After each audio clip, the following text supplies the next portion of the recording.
अस्सलाम वालेकुम व्यूअर्स, कैसे हैं आप लोग। आपने नाम शायद सुना हो, जॉन डी रॉकफेलर। ये वो बंदा था जिसने स्कूल सिस्टम शुरू किया 1903 में। उसने ये प्लान दिया, किसके लिए दिया? अंग्रेजों के लिए। कि क्योंकि अंग्रेज हर जगह कब्जा कर रहे थे। आपको पता है, नौ आबादियाती निज़ाम का दौर था, वो कॉलोनियलिज्म जिसे कि हम कहते हैं। तो ऑस्ट्रेलिया से लेकर के इंडिया, चाइना और Egypt, America, United states, Canada, सब अंग्रेजों के कब्जे में। तो इन्होंने एक तरह से हुकूमत की थी, बड़ी बड़ी सियासत तो अलग चीज़ है, लेकिन रियासत में अवाम को गुलाम बना के रखना और उनकी अपनी मर्जी से चलाना, ये बहुत मुश्किल काम था। कब्जा कर लेते हैं आप। उनको सबसे बड़ी चीज़ मुश्किल आई किसमें? जब हिंदुस्तान आए, इंडिया। इंडिया में मुगल्स का एक तवील दौर गुजरा, इतनी बड़ी शानदार एम्पायर जिससे क्वीन विक्टोरिया भी बहुत ही मरूफ थी। और उन्होंने तो एक मुसलमान था, उसको वहां पे गया तो उससे उन्होंने एक आम सा सिपाही, मतलब उस पर खादी में तौर पर गया, वो अब्दुल नाम था उसका। उससे जब पता चला कि वो बहुत कुछ जानता है, तो उन्होंने कहा मुगल्स लिखते पढ़ते कौन सी जबान? दूसरा उर्दू थी, वो समझी हिंदी है, तो उसने उर्दू सीखी उससे। उर्दू के जुमले सीखे क्वीन विक्टोरिया ने। और मुगल्स का जो दीवानी खास जो था, उस जैसा मार्बल का वाइट, उन्होंने कहा मुझे भी थोड़ा सा इस तरह का महल का थोड़ा बहुत रेप्लिका बना दो उसका। तो तख्ते था उसका रेप्लिका वगैरह बनाया उसने। और बड़ी सरप्राइजिंग था कि जब रेप्लिका का ही हाल है, तो असल शीश महल, उनके महलात, ताजमहल क्या चीज होंगे। तो मुगल्स के माजी जो इतना ज्यादा कहना चाहिए कि उरूज पे था, तो मुसलमानों की तहजीब भी बहुत उरूज पे थी। सबसे ज्यादा वेल वर्स्ड, रिच, अमीर, बहुत ज्यादा दौलत, सोने की चिड़िया कहते थे वैसे भी। और फिर तहजीब, तमद्दुन, कल्चर, सिविलाइजेशन एक अपने उरूज पे थी। और सबसे बड़ा होता है, किसी कौम को अगर आपको तबाह करना है, उसका तालीमी निजाम खत्म कर दें, ठीक है, और उसमें फहाशी फैला दें, बस खत्म। तो ये काम तो यहूदी कर चुके हैं, करते आए। उसमें पीछे यहूदियों का भी, आज हम ज़ायनिज़्म और ज़ायनिस्ट की सारी प्लानिंग सुन पा रहे हैं। और ये जो अभी मिडिल ईस्ट में वॉर हो रही है, इसके बाद तो बहुत ज्यादा खुल के सामने आ गया। एप्स्टीन फाइल के बाद बहुत कुछ खुल के सामने आ गया कि ज़ायनिस्ट कब से काम कर रहे थे, but we did not know about that. हमें पता ही नहीं था कि क्या हो रहा है। तो उन्होंने कहा कि भाई इनको तो हिंदुस्तान में जो एक उनकी हुकूमत, जो मुसलमानों की मुगल्स की तही और नवाबीन का जो दौर है, इनको दबा के गुलाम बना के रखना बहुत मुश्किल काम है। तो एक तो पहली बात, उन्होंने ये काम किया कि डिग्रेड किया उनको, कि उनका लिबास आपका जो है पुराना फरसूबा है, हमारी पेंट शर्ट ज्यादा नई चीज है, हमारी अंग्रेजी ज्यादा नई जबान है, मॉडर्न, और आपकी उर्दू और अरबी फारसी जो है ये पुरानी कदीम जबान है। और आपका जमीन में बैठ के मसनद वसनद स्टाइल ये पुराना है, हमारी टेबल में बैठना जो है वो ज्यादा हुआ है, सोफा टेबल। इस तरह से उनको डिग्रेड करने के लिए किया। लेकिन असल चीज उन्होंने क्या किया? एजुकेशन सिस्टम को खराब किया। तो जॉन डी रॉकफेलर ने 1903 में प्लान किया कि इनके मदारिस सिस्टम जो है मुसलमानों के, और तो दुनिया भर में हर जगह थे, यूनिवर्सिटी लेवल तक के थे, मदारिस इतने शानदार थे यूनिवर्सिटी लेवल के। और आप जानते हैं आज कॉन्वोकेशन जो होते हैं, सनद दी जाती है बड़ी यूनिवर्सिटीज में, जामियात में, वो जो गाउन पहनते हैं, वो जो फुलने वाली टोपी पहनते हैं, ये मुसलमानों का निकाला हुआ है, लोगों को पता भी नहीं है। वो फर्क ये था कि वो टर्बन होती थी बड़ी अच्छी, बहुत सारे कपड़े की शानदार बना के टर्बन तक पगड़ी बनाई जाती थी, उसके साथ मोतियों का फुन्ना लगाया जाता था, खिलक खिलक खिलक कहलाती थी वो, बल्कि अंगरखा टाइप की इस तरह की चीज होती थी। फिर उनको समझ दी जाती थी, बड़े यानी शानदार चीज थी। उसका उन्होंने रेप्लिका बनाया है। अगर उन्होंने रेप्लिका ही बना सके, असल चीज नहीं कर सके। वो आज तक मुस्लिम्स का बनाया हुआ है, ये सारा सिस्टम है यूनिवर्सिटी का लेवल पे। तो मदारिस को उन्होंने कहा कि इनको हमें खत्म करें, और इसके लिए भी डिग्रेड करें कि मदरसा में बस कुरान के खिलाफ, कुरान के अगेंस्ट करते उनको। कुरान पुराना, नौजुबिल्लाह 1400 साल पुराना है, और वो अरबी है। तो आप जो है वो बस अपनी होली किताब पढ़ाएं, बाकी उसकी डिटेल में ना जाए, कुरान की तफसीर ना पढ़ाएं। इससे दूर कर दिया गया। उस समझदारी से बहुत हाई लेवल पे सब काम होता था, पढ़ाई होती थी, बच्चों को हर किस्म की यानी बिल्कुल पॉलिश करके निकाला जाता था। क्या ऑक्सफोर्ड और कैम्ब्रिज देंगे, बेचते हैं लोग, कुछ भी नहीं। और इन्होंने फिर वो सिस्टम लाया कि हम खास तौर पे बर्रे सगीर, सब कॉन्टिनेंट, जो कि आज पाकिस्तान, इंडिया, बांग्लादेश, श्रीलंका, नेपाल, भूटान, मालदीव, ये सब कंट्रीज है, पूरा हिंदुस्तान पे इस पर कब्जा किया उन्होंने कि यहाँ पे इंप्लीमेंट जरूर करना है। रॉकफेलर का ये था। और उन्होंने क्या किया? उन्होंने कहा कि अगर हम इस सिस्टम को दे देंगे ना, मॉडर्नाइज दिखा करके इनको, तो फिर ये हमारे ताबे हो जाएंगे। हम इनको नबातुला कोर्स पढ़ाएंगे, ये किताबें हैं और ये यूं है, और आप इसको पढ़ें, ताकि वो उसी हद तक पढ़े। उसमें मैथमेटिक्स, ज्योग्राफी, इंजीनियरिंग के ऊपर ज्यादा जोर था, मेडिकल पे जोर था कि हमको अच्छे अच्छे इंजीनियर बेशक बनाएंगे। वो बड़े खुश रहेंगे, भाई हम इंजीनियर बन गए, बट हम कहते हैं ना, हमारा बेटा बेटी इंजीनियर है, डॉक्टर है, फलाना है, फलाना है, बने। मुसलमानों ने सब निकाला ये सारा इल्म, और बाद में सबने पढ़ा। लेकिन उसका कॉन्सेप्ट क्या था कि इनको करा के, इनको सब कुछ पढ़वा के, इनको अच्छी अच्छी डिग्रियां दिलवाएंगे। एक सनद में सिस्टम को मैट्रिक, इंटर, बीए, एमए, ये सारी उन्होंने डिग्रीज बनाई। और कहीं कागज पकड़ा दिया जाएगा, उनको खास लेवल पे महारत वाली चीजें करवाई जाएंगी, पढ़ाई जाएंगी, और उनको शुरू से ही ताबे, ओबीडियंट बनाया जाएगा। ओबीडियंट स्लेव का होता है, गुलाम, ओबीडियंट होता है। तो उसके लिए क्या क्या, एक तो कैदियों की तरह यूनिफॉर्म कर दिया। यूनिफॉर्म पहले कोई नहीं होता था, सादे कपड़ों में आ जाए, सफेद कपड़ों में आ जाए, जैसे भी आ जाए। अमेरिका ने आज भी, आप देखिए अमेरिका में आज भी यूनिफॉर्म नहीं है, यूके में है, लेकिन अब वो भी खत्म कर रहे हैं, बहुत जगह खत्म भी कर दिया है। यूनिफॉर्म लाइफ से कैदियों से एक जैसे पहनाया जाता था। और फिर stand up, sit down, go out, come in, may I come in, may I go out, पूछ पूछ के जाओ हर काम। यानी कॉल ऑफ नेचर पे भी जा रहे हो, अगर वॉशरूम जाना है तो भी पूछ के जाओ, पानी पीना है तो भी पूछ के पियो, नहीं तो सजा। तो ये तो गुलामों का गुलाम बनाना। और फिर उसके बाद उनको इतना ओबीडियंट बना दो, कोर्स बना दो, और जब पढ़ लिख के काबिल होकर डिग्री देंगे आप, ठीक है ना, उसके बाद वो क्या करेगा, नौकरी तलाश करेगा।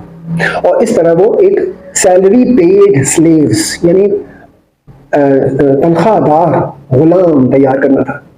और वही हुआ कि हिंदू भी गए खूब, उसमें खूब बढ़ चढ़ के गए।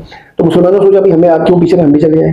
तो अकबर इलाहाबादी ने वही शेर कहा था ना, खा डबल रोटी लड़की कर खुशी से भूल जा।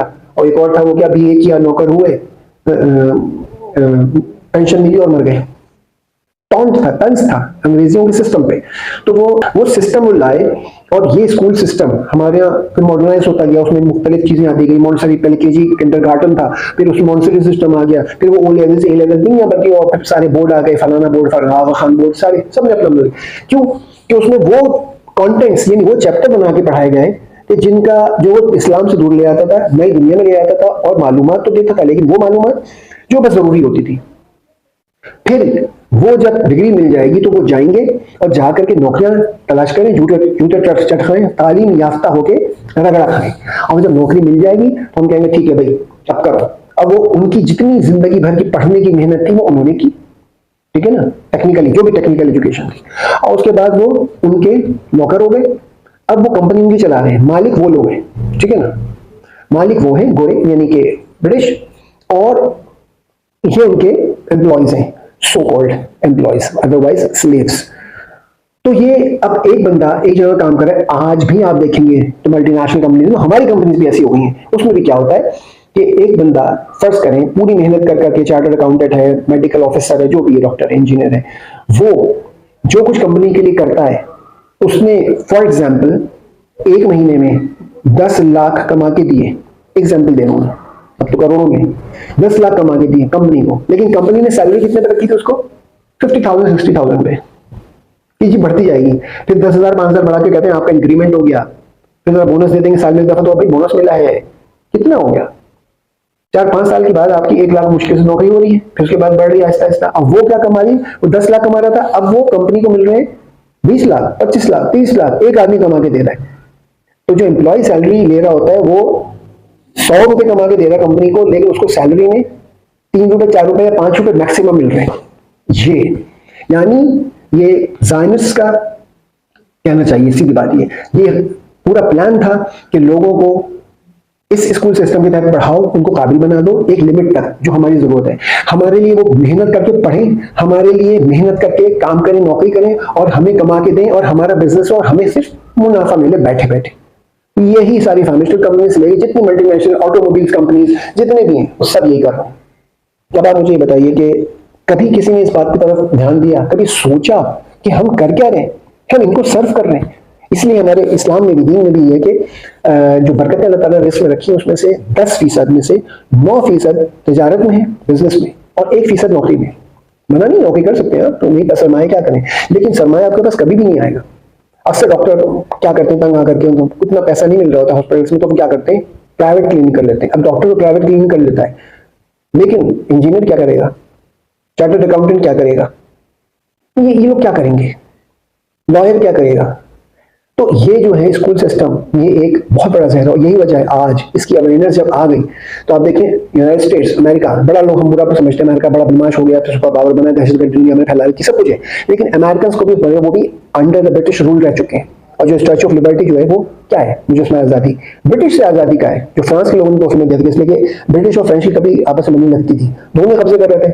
जब ब्रिटिश से आज़ादी मिली तो फ्रांस वालों ने मदद की अमेरिकन को के भी आबाद हो, जबकि ब्रिटिश ही थे ज़्यादातर, लेकिन जो कि वहाँ आबाद हो गए थे, तो उन्हें तोहफे में स्टैच्यू ऑफ लिबर्टी को दिया फ्रांस वालों ने, जो 3 टुकड़ों में आया, फिर वहाँ फिक्स किया गया मैनहट्टन जो आइलैंड है न्यूयॉर्क के साथ, जो कमर्शियल, उसके साथ ही जो छोटा सा जजीरा उसमें उसको फिक्स किया गया। तो वो जानते थे। तो आज तकरीबन 3 लाख से आया ज़्यादा बच्चे अमेरिका में, जो एक सर्वे आया है, वो होम स्कूलिंग कर रहे हैं। क्यों कर रहे हैं होम स्कूलिंग? इतनी कनाडा में इसी तरह से कुछ तादाद है तकरीबन 50,000 से ऊपर की। इंडिया में ये काम शुरू हो होम स्कूलिंग, यूरोप में अब शुरू हो गया है, काफी जगह होम स्कूलिंग शुरू होगी। आपने सुना भी होगा, होम स्कूल पूरा कोर्स मिलता है, लेने आप। अब आप you are able to choose, आप पढ़े लिखे, आप खुद देखिए। और होम स्कूलिंग ज्यादा पता कौन करा रहे हैं? एलिट्स, जो काबिल बड़े और पैसे वाले लोग हैं। तो उनको क्या, वो तो अपनी महंगी महंगी फीस देके अपने बच्चों को पढ़ा सकते हैं बेहतरीन स्कूलों में, यूनिवर्सिटीज में। वो क्यों नहीं पढ़ा रहे? उन्होंने बहुत महंगा ट्यूटर रख लिया अपने, उनको ले आए और घर पे खुद भी पढ़ा रहे हैं। खुद भी लगना पड़ेगा, ऐसे नहीं कि आप बस जी वो किसी को लगा दिया, जैसे आजकल हमारे सिस्टम में, क्योंकि घटिया सिस्टम हमारा जो था अच्छा वो भी खराब हो गया। रटो, तोते की जगह भर दो, उल्टियां कर दो, लिख दो पेपर में, ग्रेड आ गए A1 A2 जो भी है, और B ग्रेड। अच्छा भाई, अब फिर एप्टीट्यूड टेस्ट दो दाखिले के लिए मजीद हायर एजुकेशन में, फिर ये करो फिर ये करो, भाई इसी में लगे रहो। और फिर क्या इतना कुछ करके, इतनी फीसें महंगी महंगी, इतना दौड़ भाग, इतनी मेहनत, जाना आना आसान काम होता है, गर्मी सर्दी, अपने इदारे में, यूनिवर्सिटी में, कॉलेज में जा रहे हैं। और फिर उसके बाद क्या होता है, इतनी सैलरी इसमें यूं है, अभी तो बिगिनर्स हैं, अभी तो आप नए हैं, अभी तो आपका एक्सपीरियंस होगा। एक्सपीरियंस आते आते आप रिटायर हो जाते हैं, जो कि वो भी गजाब है, रिटायरमेंट भी नहीं की जाती। मैंने पिछली वीडियो में जिक्र किया, कोई रिटायरमेंट नहीं था इस्लाम में। हमारे यहाँ जैसे पहले बल्कि दुनिया में भी रिटायरमेंट नहीं थी, इन लोगों ने शुरू किया, ज़ायनिस्ट ने। और ये कॉलोनिज्म के जमाने से शुरू हुआ। भाई 60 के बाद 60 के बाद क्या बंदा बेकार हो जाता है? उसके अंदर कुछ नहीं रहता। लोग तो पागल हो जाते बैठे बैठे, जिंदगी ऊपर जाते, बाहर जाते, काम करते, लोगों से मिलते, मेहनत करते रहते हो, फिर एकदम घर में बैठ बंद करके बैठा दो उसको। मैंने एक और वीडियो में मैंने बताया कि आप लोग क्या करें, इससे पहले मैंने भी अपलोड किया, उसमें काफी लंबी है, लेकिन उसमें बताया गया कि आप क्या करें, कैसे करें, और आपका बेहतरीन आपकी अर्निंग भी रहेगी, आप वर्किंग में भी रहेंगे, आप एक्टिव भी रहेंगे। तो वो आप जरूर देखिए, उसको सब्सक्राइब कर लेंगे तो आपके पास नोटिफिकेशन आता रहेगा। तो एनीवेज, बात ये हो रही थी कि हम जो है इस सिस्टम में इतना गुम हो गए कि अभी हमने पहले मैट्रिक सिस्टम दिया हुआ था, फिर उन्होंने कैम्ब्रिज सिस्टम दे दिया, ओ लेवल्स वगैरह का, यू कर लो, ए लेवल करो, वो बाहर से पेपर आ रहे हैं, इतनी हैवी फीसें भर भर के। और हमारे वालिदैन स्टेटस कॉन्शियस, खासतौर पर जो लोग हैं स्टेटस कॉन्शियस, एहसास कमतरी का शिकार, समझते हैं कि कॉलर, व्हाइट कॉलर खड़ा कर लिया उन्होंने, जी मेरा बच्चा तो वहां पढ़ता है, मेरा बच्चा तो उधर पढ़ता है, फखर आएगा बताते लोगों में, महफिलों में, खवातीन भी, हजरात भी। Nonsense it is. आपके बच्चे क्या पढ़ रहे हैं? अब आपको पता है कि कैम्ब्रिज सिस्टम बहुत ही खतरनाक हो गया। यानी ऐसे कोर्स डाल दिए गए कि आपके जो हीरोज तो निकाल दिए गए, असल हीरोज थे उनको निकाल दिया गया आहिस्ता आहिस्ता करके। तारीख के सुल्तान सलाउद्दीन, मोहम्मद कासिम, जो भी थे। और उसके बाद उनको क्या किया गया कि अपनी अपनी खतरनाक तालीम, यानी वो एजुकेशन जो कि अल्लाह ताला जानवर को भी सिखा देता है यार जब बालिग होता है, तो उस जेंडर एजुकेशन की क्या जरूरत है बच्चों को पढ़ाने की? ये बहुत जरूरी है, ताकि फहाशी फैले बच्चों में, जो दिमाग में आए तो वो आए, वो डाला जा रहा है, ये एजुकेशन हो रही है। Do you want your child to learn all those things as they are premature? इसमें उनको कुछ नहीं आता, नहीं क्या कहा जाए। एक तरफ सीखते हैं कि लड़कियों की जल्दी उम्र में शादी नहीं करनी चाहिए, ये होता है वो होता है वो होता है वो होता है, हाँ। दूसरी तरफ आप उनको सारी बेहूदगियां, और लफ्ज बोल नहीं सकता मैं, उस काम के लिए जो हराम है और सख्त कबीरा गुनाहों में आता है, वो उसका बता रहे हैं। मतलब ये बता रहे हैं शादी ना करो, ऐसी जिंदगी गुजार लो। नाउज़ुबिल्लाह, अस्तगफिरुल्लाह, हौल वला कुव्वता इल्ला बिल्लाह से। ये हाल है इस एजुकेशन सिस्टम में, आपको हमको तबाह करने के लिए, हमारा सिस्टम तबाह करने के लिए, हमारा मुआशरा, हमारी नस्ल खत्म। बल्कि अब तो इन्होंने कोविड वोविड जो लाए थे वो सब क्या, सब तमाशा था, फार्मास्यूटिकल कंपनीज उन सबका मिल करके मेरी भगत थी। इनका पूरा जोर है कि दुनिया में आबादी को कम किया जाए, बेतहाशा में आधी, जितनी उसकी आधी आबादी मर जाए। कोविड में कोशिश की, नहीं मरे इतने लोग जितना चाहते थे, खुद ही उनके लोग मर गए, उनके अपने ज्यादा मरे, कोई नाजुक थे, वो एक्स्ट्रा ऑर्डिनरी हाइजीन को फॉलो करने वाले, वो पहले मर गए। और गंदगी में रहने वाले तो अल्लाह माफ करे। बात यह है कि आप जो है वो अभी भी वक्त नहीं गया, अभी भी आप अपने बच्चे को गुलाम बनने से रोक सकते हैं। अभी भी आप भी एजुकेशन पे सीरियस हो जाइए। हमारे मदारिस बेहतरीन थे, और अब बहुत अच्छे अच्छे मदारिस आ गए जो कि आपको कुरान की तालीम, हिफ्ज़ की तालीम, और इसके अलावा, चले हिफ्ज़ सबका नहीं बस की बात होती, जरूरी भी नहीं है हर सबके लिए, असल कुरान को समझना, ठीक है ना, फ़िक़्ह की तालीम, तजवीद अच्छी हो, अहादीस की तालीम हो, साथ में एकेडमिक भी हो, दुनियावी तालीम भी हो, तो बहुत सारे आगे खुल गए, उसमें जाइए। जो लोग खोल में स्कूल चलाना चाहते हैं, वाकई नीयत अच्छी है, खाली पैसा कमाने की दुकान नहीं खोलनी है, उनको भी चाहिए कि वो सिस्टम अडॉप्ट करें और वक्त बचाए बच्चों का। इसलिए कि हमारा नहीं, अब 14 साल की उम्र में बैटरी 9th में पेपर नहीं दे सकते, 14 साल से कम। क्यों भाई? अगर वो बच्चा तेज है, 12 साल बेस काबिल है कि 9th पेपर दे सके, तो क्यों नहीं दे सकता? ये क्राइटेरिया हमारे अपर लेवल में भी इनको खत्म करना पड़ेगा, गवर्नमेंट को सोचना पड़ेगा। लेकिन गवर्नमेंट्स में हमारी जो भी आती रही है वो उनको ही फॉलो करती हैं जो वो कह रहे होते हैं। जो IMF कहता है ना, वो IMF भी एक बहुत बड़ी माफिया है इन्हीं लोगों की, छोड़ी वर्ल्ड बैंक वही लोग, ये उनके थ्रू भी और मल्टीनेशनल कंपनीज के थ्रू भी ये सारे काम करवाए जाते हैं। जैसे इंतशार पैदा हो, महंगाई कर दो, परेशान कर दो पब्लिक को, मुमलिकत रियासत नाकाम हो जाए, तो पूरी कोशिश है पाकिस्तान को गिराने की, और अल्लाह ताला बचाने वाला है सबसे बड़ा। तो हमारे यहाँ ये चीज खत्म होनी चाहिए। बच्चे की सलाहियत पे तो जरूरी पूरा साल एक क्लास लेवल्स होते हैं, लेवल्स होने लगे। आप घर में अगर एजुकेशन दे सकते हैं तो जरूर दें, उसके लिए खुद मेहनत करनी पड़ेगी। आप खुद बच्चे के साथ ट्यूशन लगा सकते हैं, लगाएं, लेकिन साथ में खुद भी देखें कि ये ट्यूटर आके पढ़ा के आ रहा है, कैसा पढ़ा रहा है, अच्छा पढ़ाता है, बहुत अच्छा पढ़ाता है, बहुत अच्छी बात है, आप उसको अच्छा पे कर लें, वो फीस उधर देते हैं, अच्छा उसको दे दें। और बच्चा बाहर के माहौल से, अच्छा होम एजुकेशन का फायदा ये भी है कि बाहर का जो गंदा माहौल है उससे बचेगा। इसलिए कि क़यामत करीब बड़े बड़े बुजुर्गान ने कहा कि भाई कम से कम लोगों से ताल्लुकात पैदा करो, कम से कम लोगों से मिलना, कि फितने बहुत होंगे, तो उनसे बचना, जैसे ना गुनाहों से बचना जो है नेक अमाल से ज्यादा इंपॉर्टेंट है। नेकियां करें, अच्छे काम करें, इबादत करें, जरूर करें, लेकिन उससे बड़ा मुश्किल काम क्या है कि गुनाह से बचना। तो वैसे ही कि बाहर की गलाजत से, गंदगी से, माहौल से बचने से, उससे बचना है ना, तो बेहतर है कि आप कम से कम घर से निकले और घर में रह करके होम फ्रॉम वर्क तो हो जाता है, लेकिन होम एजुकेशन पे कोई वो नहीं हो रहा है। एनवायरमेंट क्या मिलता है? आप ठीक है, आप आज पड़ोस के यहाँ के 4 बच्चे साथ बिठा लें, लेकिन जब आप देखेंगे यूरोप, अमेरिका में, कनाडा में, ऑस्ट्रेलिया में, इंडिया में ये काम हो रहे हैं, हम क्यों नहीं करते होम स्कूलिंग? उनको अपने ही पता चल गया कि हमारे यहाँ गड़बड़ है। तो भाई इसके लिए सीरियस हो जाइए और अपने बच्चों को गुलाम बनाने से रोकिए। भाई गुलाम बन रहे हैं उनकी, हम तो अभी भी उनके गुलाम है। हमारे यहाँ सब कुछ बदल जाता है, हमारे तो हुकूमतें बदल जाती हैं उनकी वजह से, उनकी मर्जी से, और फिर भी अल्लाह ने बचाया हुआ है। तो ये एक वार्निंग है कि अब भी नहीं तुमने संभाला अपने आप को, खुद नहीं संभले, तो फिर कुछ नहीं होता। बार बार जो है ना वार्निंग नहीं दी जाती, तो बहुत उस पर गौर कीजिए। हाँ, उसके बाद ये होगा हायर एजुकेशन में बेशक जाइए और बाहर उसमें जाकर के आप उनको मतलब बाहर भेजिए पढ़ने के लिए, कोई मसला नहीं है। यूनिवर्सिटी रेगुलर भेजिए पढ़ने के लिए, जब तो बच्चा इतना पॉलिश, इतना अच्छा मच्योर हो जाए कि वो अच्छे बुरे की बेहतरीन तरीके से तमीज़ कर सके। और दीनी तालीम उसमें बहुत इंपॉर्टेंट है, वो जरूर दें, अखलाकियात की, तहजीब की, इसकी तालीम भी साथ दें, क्योंकि तरबियत खत्म हो गई है। तो तरबियत भी साथ दें, तो जब घर में होगा, घर में तालीम होगी, ये होगा तो तरबियत भी अच्छी हो सकेगी। तरबियत के बगैर कुछ नहीं है। ये ना होना चाहिए कि वालिदैन आगे कहें भाई बच्चा तुम्हारा सुनता ही नहीं, भाई बच्चा तुम्हारा सुनता ही नहीं, क्यों नहीं सुनता? हमारा बच्चा सुनता है।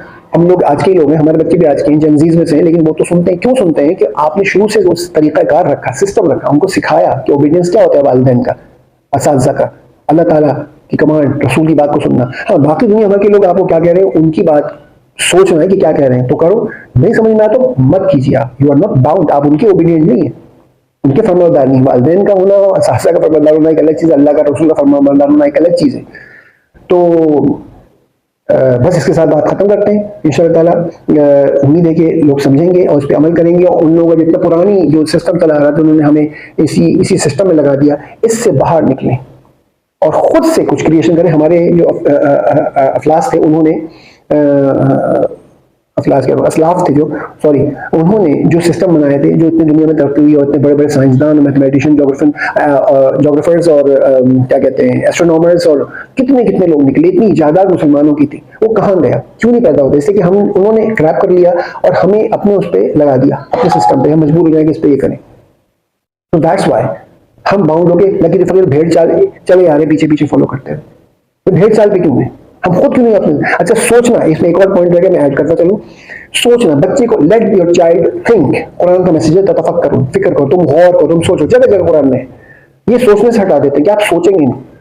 अगर आप सोचेंगे तो खुद से क्रिएशन करेंगे, खुद से नई चीज लाएंगे, खुद समझ लेंगे आपके साथ क्या हो रहा है, क्या गलत हो रहा है, क्या सही हो रहा है। सोचना नहीं है, तो ऐसी पढ़ाई होती ही नहीं। इसमें सोचना पड़े बच्चे को, सिवाय मैथमेटिक्स के कि कैलकुलेशन करनी कैसे है, वो तो सॉल्व कर लेगा, लेकिन क्रिएशन, क्रिएटिविटी, प्रैक्टिकल कर लो। ये क्या, ये ऑक्सीजन बन गई, ये क्या, ये क्या अमोनिया बन गई। भाई कोई नई गैस और नहीं है ना, खुद बना के देखो कैसे बनती है, उसको खुद करो और प्रिकॉशन बता दो कि भाई ये करोगे तो ये हो जाएगा, ये सेट से ये भी, कुछ बन के ऐसे धमाका वमाका ना हो जाए, तो ये भी खतरनाक है। एहतियात के साथ प्रैक्टिकल करके देखो, खुद से करके देखो।